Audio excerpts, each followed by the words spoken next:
dirty briefs. Okay, hang on a second. I'm coming in a little bit hot. Did I just get back from Las Vegas? You know I did. I was out there performing at Jimmy Kimmel's Comedy Club for the first time ever, opening for my good friend Craig Gass, and man, it was a blast. We packed out that room 4 times. I got to meet their staff. They were great, and I got to do Vegas sober. Hey, who wants to do that? What do you do in Vegas? If you're not getting messed up, you don't gamble, you don't like strip clubs. Wait a minute, Alex, you don't like strip clubs? No, I don't. I don't just like falsely looking at a woman who's pretending to pay attention to me and throwing money at her. That's not my idea of a good time. So, what do? I walk around.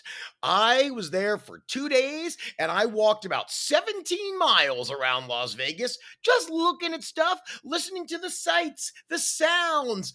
Listening to the sights. Yeah, that's a thing that you do, right? Do you hear with your eyes? Do you see with your ears? Do you feel with your penis? Well, already, this is a little bit off the rails, and it shouldn't be, because I'm here to talk about what I'm reading, and I want to know what you're reading as well. Reading is such a big part of my life because I don't have a job. So I read a lot because it feels better than watching TV all day long. So when I don't have a lot of work to do or I can't figure out exactly what to do with myself, I just pick up a book and I start reading. And it at least makes me feel like I'm doing something productive, intelligent, worthwhile. Whatever it is, reading a book never feels like a waste of time. And I'm one of those people. It is difficult for me to stop reading a book, even if I'm not enjoying it. Last month, my friend Jerry gave me a book called Suttree, which is a Cormac McCarthy novel. And I like Cormac McCarthy. He wrote The Road, There Will Be Blood, Blood Meridian. I love those books. But when I was reading Suttree, I could not get behind it. The language was very difficult. It was incredibly descriptive to the point where I was like, okay, I'm bored. I kept falling asleep. I made jokes to my wife. I was like, I need to take a nap. I'm going to read this book. And it was a 450-page book with tiny little print. And I forced myself to get through it. And it did get better. It did get better. I just didn't want to stop. I don't know what my problem is. I can't stop watching a bad movie or reading a bad book. And this book wasn't bad. It just wasn't for me. I read One Flew Over the Cuckoo's Nest for the first time ever. Seen the movie. Never had read the book. Incredible. So good. That was a book that I truly enjoyed reading. The Deep by Nick Cutter. Wow. My sister Caroline gave me that for a Christmas present, and it's kind of sci-fi, like what's happening on the bottom of the ocean during a pandemic while they're trying to solve this thing. It was great. Thriller, horror. That's the kind of stuff I like to read, stuff that keeps me page turning. I could not put this book down. When I read 11/22/63 by Stephen King last month, 850 pages, I devoured it in less than a week because it was just so compelling. Every scene was gripping. I was like, ooh, I want more, I want more, I want more. Now, here's the reason why I wanted to do this podcast today. A couple days ago, I read Rob Delaney's book, A Heart That Works. If you're not familiar with Rob Delaney, he first came up on Twitter. He is a comedian. He has the show Catastrophe that is, I forget what network it's on. I think it's on the BBC. Rob Delaney, I knew him many years ago. He performed on the roof of my house over 10 years ago, back when I was running rooftop shows in Culver City. And Rob Delaney was one of the first people to really take off from Twitter and turn that into a career. Well, he wrote this book, A Heart That Works. And I will tell you this is not a book for everybody by any means. This is the most heartbreaking piece of literature that I have ever read in my entire life. It's a story about losing his son when he's less than 2 years old to a fatal disease, and all about the process of trying to keep him alive and everything that's going on in the hospital while his son has a brain tumor. It is excruciating. It's brutal. I cried so much reading this book that I felt like I had run a marathon afterwards. I would literally have to stop every few pages because I was weeping to the point where I had to catch my own breath. Part of it definitely is because I lost Kimchi last month. And look, I know, a dog is not a kid. I understand. These are two very different sides of the spectrum here. But still, that was my most recent loss. And that was the one that truly affected me. And when he's talking about just holding his son and putting his head into his hair and just kissing him on his face, all that stuff made me think of Kimchi and how I'll never get to do that again. So that affected me. His writing is hilarious. It's honest, it's vulnerable, it's visceral, it's real. And that's one thing I really appreciated about it. He didn't shy away from the pain, the humility, but also just the pure joy he got from looking at his son every single day. Now, here's the weird part. This book and reading it, it made me so excited to have a child. That's weird, right? I read a book about a man losing his child at a very early age, not even 2 years old. And all I could think about when I was reading it is how I want the experiences of caring so deeply about my own kid. And I think that's what I took away from it. It wasn't the pain or the loss, it was the love that was so inherent. And that is something where, as my wife and I, we've been trying to have a baby for a long time. That's something where I'm ready to have that feeling.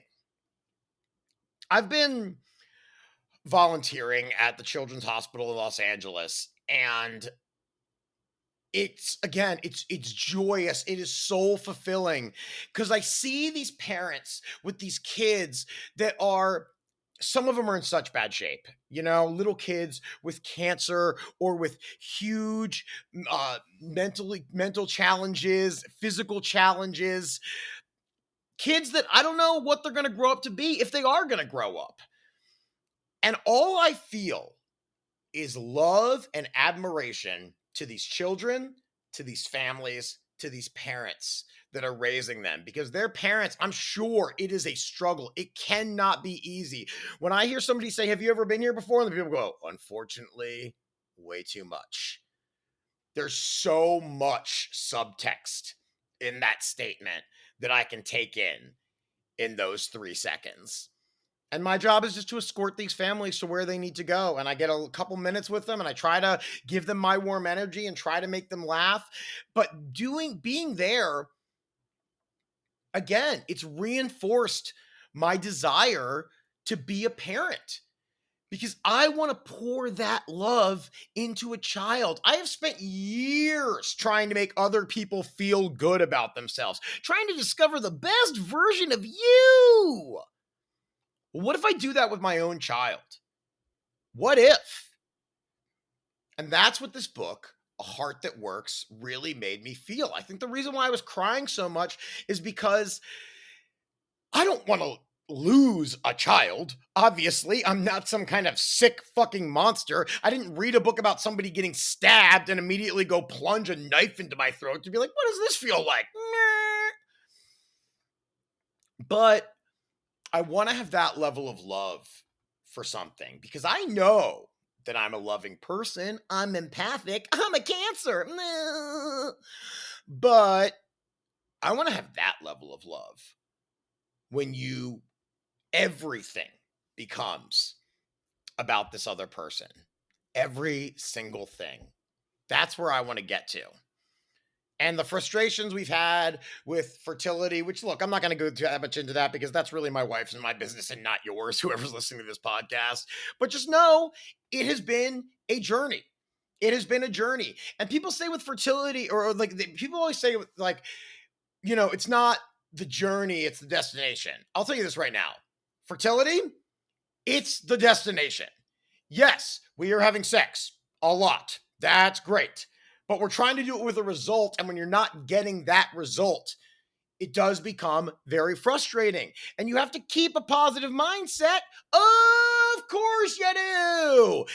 Everything in this life is about keeping a positive mindset, a growth mindset, not just positive, a growth mindset. I'm actually reading a book right now called Mindset, and there's a chapter about having a false growth mindset, and I haven't gotten to it yet, but I'm honestly really scared because I think that's what I have. I think that's what I have. There, I'm admitting it. I think I preach a lot of shit, but I don't know if I always put it into practice. I don't know if I'm always excited to learn a new skill that might take me to the next level. I might just be coasting and floating around this existence, hoping that things happen to me because I'm working hard. But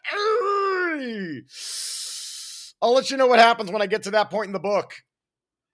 Because if that is true, you know what's going to happen? I'm going to have to change. I'm sorry, I just threw up in my mouth a little bit.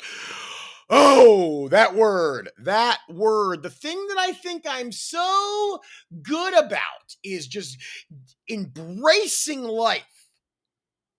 Yet I know I'm a stubborn fucking asshole when it comes to things that are truly going to take work that I don't want to do, even if they might get me to the next level. They might put me up here, but I look at that mountain climb and I'm not excited to do it. But sometimes you got to do things you aren't excited about to get to the things that you are infatuated with. So, I'll let you know what happens when I get to that book. And I'll keep you updated on fertility stuff. Like, people always ask, they're like, oh, how's the baby making going? You'll know how it's going.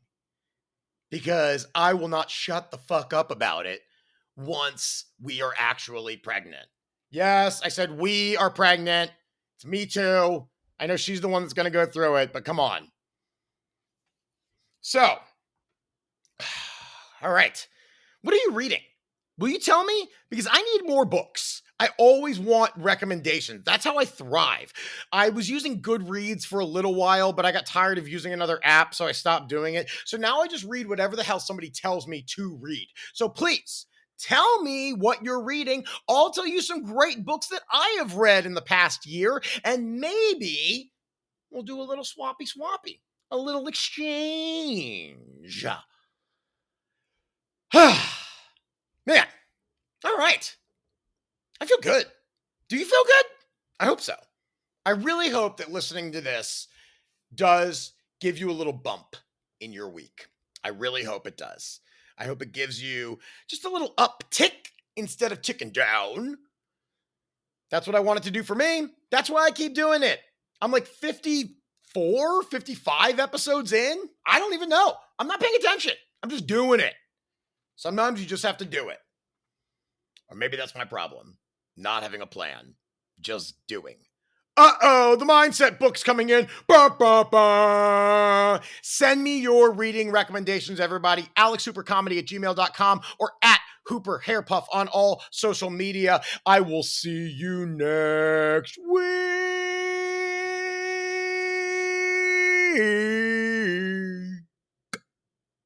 Love you.